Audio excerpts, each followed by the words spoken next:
والمسلمات الأحياء منهم والأموات تابع اللهم بيننا وبينهم بالخيرات إنك مجيب الدعوات إنك على كل شيء قدير. محمد وآل محمد صلوات.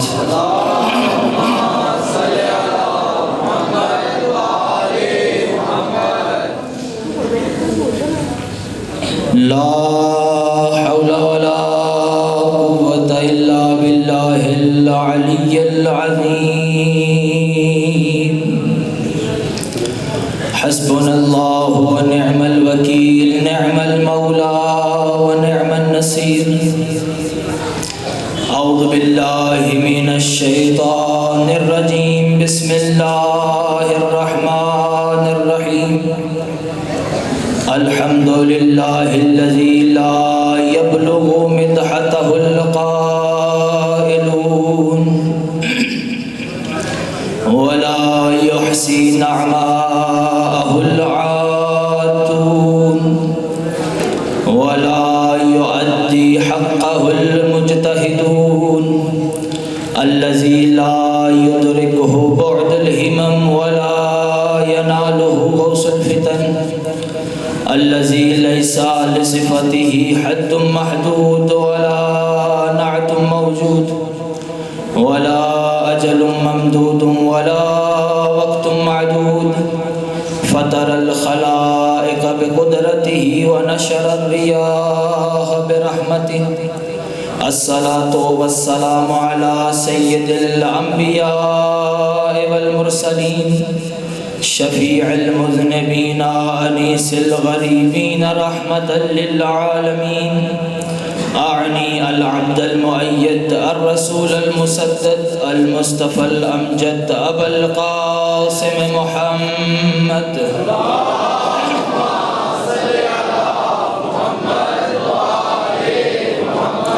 ثم الصلاة والسلام والتحية والإكرام على وزيره ووصيه ووارث علمه علم الأولين والآخرين علي بن أبي طالب صلوات.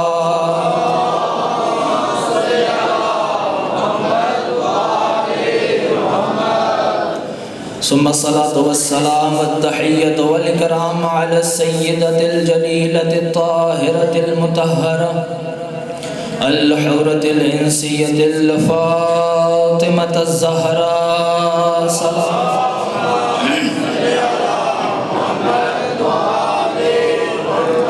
واللعنة الدائمة على أعدائهم ومنكر فضائلهم ومصائبهم أجمعين. أما بعد فقد قال الله تبارك وتعالى في كتابه المجيد وفرقانه الحميد. بسم الله الرحمن الرحيم. إنا أعطيناك الكوثر فصل لربك وانحر إن شانئك هو الأبتر. صلوات محمد.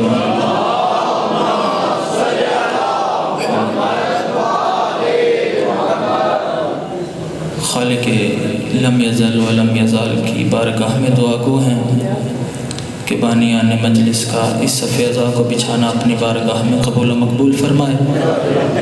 اس گھر کے تمام مرحومین کی مغفرت فرمائے، ان کے درجات بلند فرمائے، اور جتنے مومنین تشریف فرما ہیں، جتنی مومنات تشریف فرما ہیں، جو دعائیں لے کر جو حاجات لے کر اس بارگاہ میں آئے ہیں، خدا سیدہ کے صدقے میں تمام مومنین و مومنات کی تمام شرعی حاجات کو پورا فرمائے، اور ہم سب کو سیرت محمد و آل محمد پر چلنے کی توفیق عطا فرمائے. اور جس نے ہم سب کو التماس دعا کہا ہے، خدا سیدہ کے صدقے میں سب کی دعاؤں کو مستجاب فرمائے، اور اس عزاداری کو صحیح معنوں میں سمجھنے اور منانے کی توفیق عطا فرمائے. مقصد امام حسین علیہ السلام سمجھ کر اس پر عمل کرنے کی توفیق عطا فرمائے.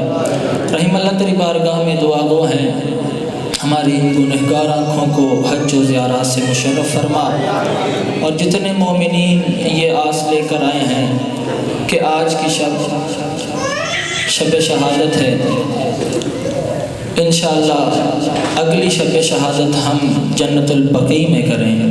خدایا تمام مومنین کی اس دعا کو اپنی بارگاہ میں قبول فرما، اور اس عزاداری کے حقیقی وارث یوسف زہرا منتقم کربلا امام زمانہ کے ظہور میں تعجیل فرما۔ تمام دعاؤں کی قبولیت کے لیے بآواز بلند صلوات۔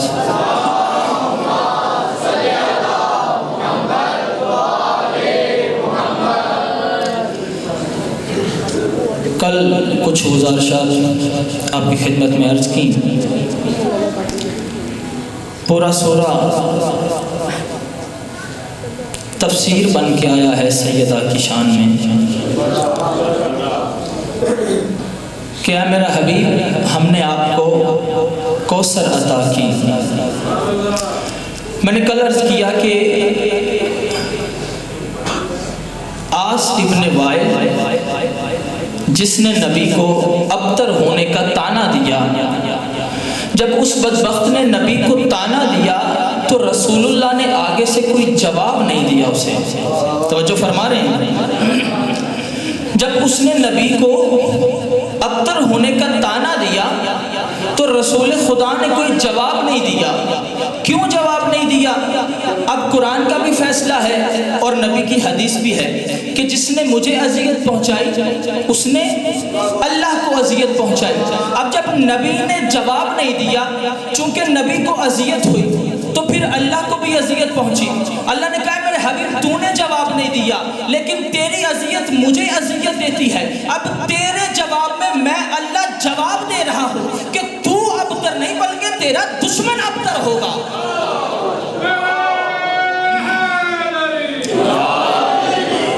اے میرے حبیب، تیرا یہ چپ رہنا اور تجھے طعنہ دینا مجھے برداشت نہیں ہے۔ اس نے تجھے ابتر ہونے کا طعنہ دیا۔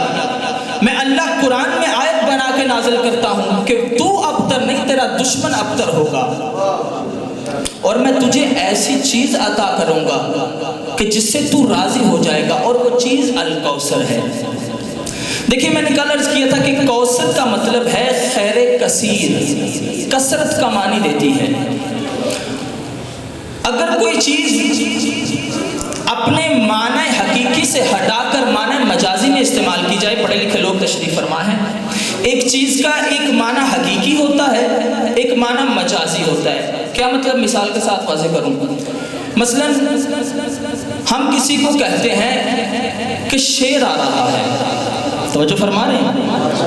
وہ اصل میں شیر تو نہیں ہوتا، شیر تو وہ ہے جو جنگل میں ہوتا ہے، لیکن ہم اس شیر کو اس کے مجازی معنی میں استعمال کرتے ہیں۔ اگر ہم کسی شخص کو کہیں کہ شیر آ رہا ہے، یعنی اس کا مطلب ہے کہ شیر جیسی شجاعت رکھتا ہے۔ بھائی توجہ فرما رہے ہیں؟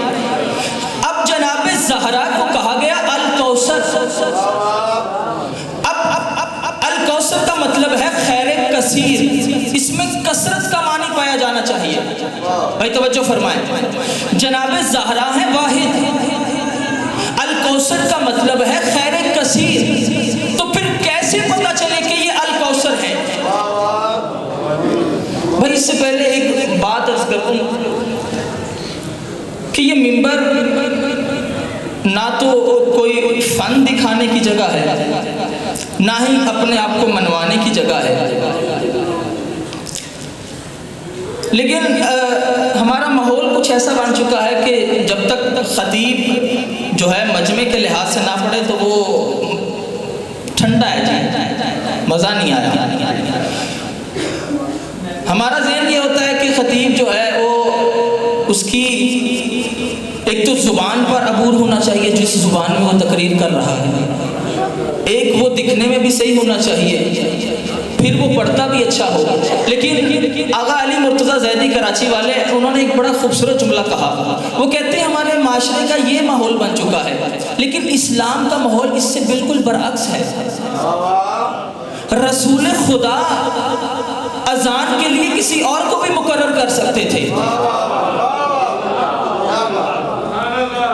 بھائی رسول خدا اتنے صحابی تھے، کسی اور کو بھی مقرر کر سکتے تھے، لیکن نہیں، بلال کو مؤذن قرار دیا۔ کیوں؟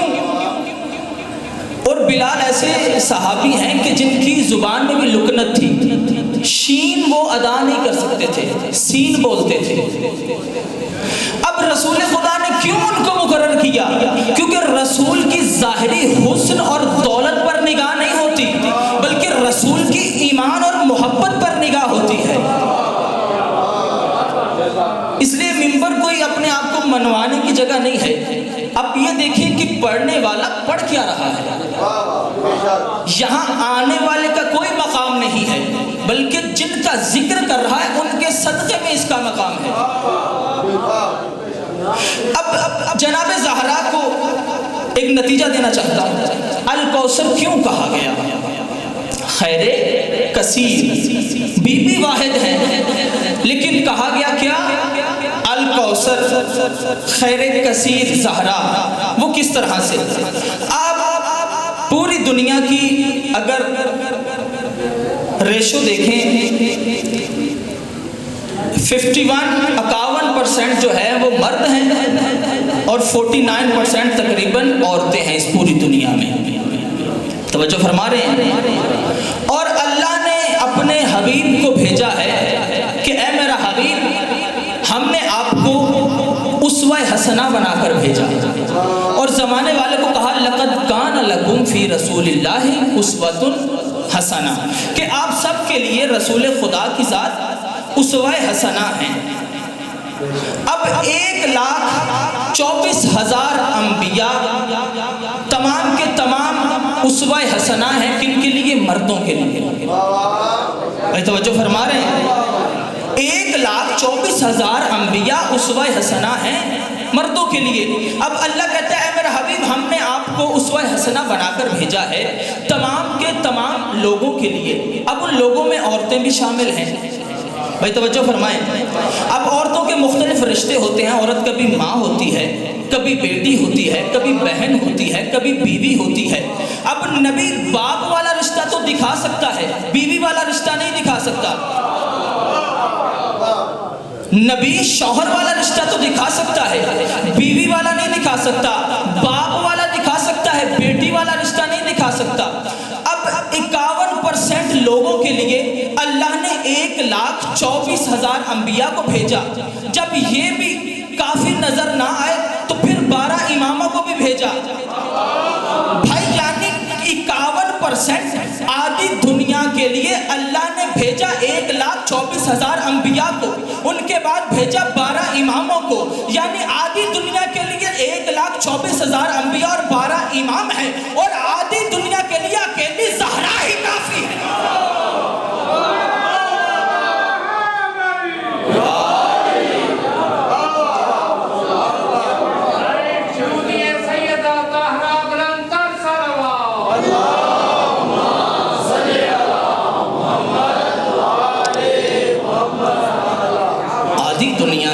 اللہ نے اتنا بڑا سلسلہ 1,24,000 انبیاء، جب وہ بھی کافی نہ لگے اس دین کو بچانے کے لیے پھر 12 اماموں کا سلسلہ، وہ زہرا کتنی بڑی ہوگی کہ ایک شریعت کے پلڑے میں اللہ نے 1,24,000 انبیاء کو رکھ دیا، ایک پلڑے میں 12 اماموں کو رکھ دیا، اور آدھی کائنات کے لیے صرف زہرا۔ اللہ اکبر۔ اب سمجھ میں آیا کہ اس خیر کثیر سے کیا مراد ہے؟ ایک طرف اتنی کثرت، 1,24,000 12، اتنی کثرت ایک طرف، ان کے مقابلے میں زہرا ایک طرف، خیر کثیر، اور ایسا ہدیہ، ایسا عطیہ اللہ نے عطا کیا کہ اس کے مقابلے میں کائنات میں کوئی چیز نہیں دی اللہ۔ بھائی توجہ فرمائیں، ایسا عطیہ ہے کہ اس کے مقابلے میں کوئی چیز نہیں۔ پھر اگر وہ نبی کی حدیث ہم دیکھتے ہیں، نبی نے فرمایا کانت مریم سیدۃ النساء العالمین فی زمانہا، کہ اس کے مقابلے میں کوئی چیز نہیں ہے، ایسا عطیہ ہے۔ لیکن نبی نے فرمایا کہ ہیں مریم بھی سیدۃ النساء العالمین، ہیں زہرا بھی سیدۃ النساء العالمین۔ فرق کیا ہے؟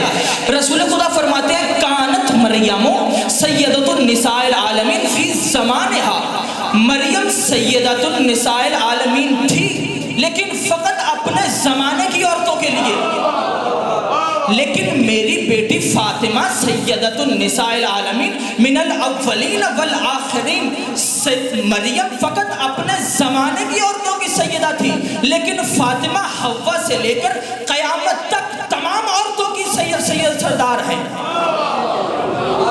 فاطمہ سیدۃ النساء العالمین ہے، من الاولین والآخرین، اول سے لے کر آخر تک تمام عورتوں کی سردار۔ اب ایسی سیدہ، ایک چھوٹا سا فرق جو بیان کر دوں کہ ہیں مریم بھی بتول، ہیں سیدہ بھی بتول، لیکن فرق کیا ہے؟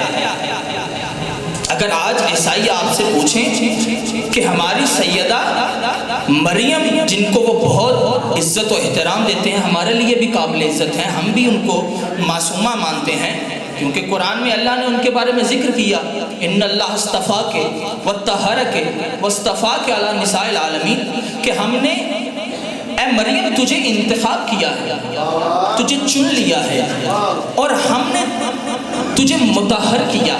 وہ کہتے ہیں اس مطہر سے مراد سیدہ یعنی مریم جو ہے وہ بتول ہے، معصومہ ہے۔